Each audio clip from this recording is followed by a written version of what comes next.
Nouvelle déception pour les enseignants du lycée professionnel Patu de Rosemont. Ce matin, ils se sont présentés au rectorat avec l'idée de rencontrer enfin le recteur de l'académie. Mais à l'heure convenue, seule une délégation du rectorat s'est présentée à eux. Mercredi matin, donc, le chef d'établissement est venu nous trouver en nous annonçant avec un grand sourire que le recteur nous recevrait vendredi matin à 8h. Là, nous sommes arrivés dans le bureau et le chef de cabinet introduit la réunion comme si de rien n'était.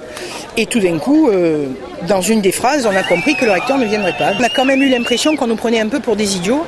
Donc c'est vrai que là, on s'est tous mis en colère en disant que c'était vraiment n'importe quoi. Et on leur a dit qu'avec eux, on avait déjà discuté, qu'on n'avait plus envie de parler avec eux. Et que si c'était pas le recteur, on ne parlerait pas, donc on est tous sortis. En colère, une poignée de ces enseignants a alors forcé le portail d'entrée du rectorat. Les esprits se sont quelque peu échauffés.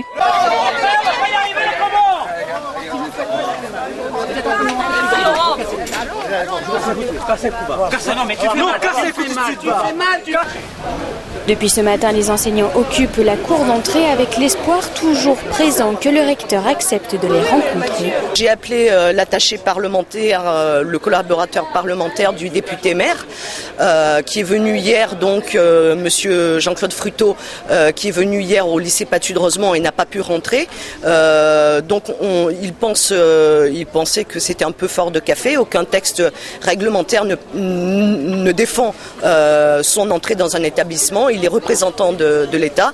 Et là, son attaché parlementaire est assez remonté aussi. Il ne comprend pas ce manque de communication entre le rectorat, le fait que le recteur refuse de nous recevoir, alors même que l'on avait demandé une audience, ainsi que monsieur le préfet nous l'avait demandé. Ça sous-entend qu'il va vous aider ? Le collaborateur de monsieur Fruteau m'a assuré que le député maire et lui-même allaient prendre les choses en main afin d'obtenir cet entretien avec le recteur. Les enseignants manifestent depuis une semaine pour sauver leur ZEP, zone d'éducation prioritaire.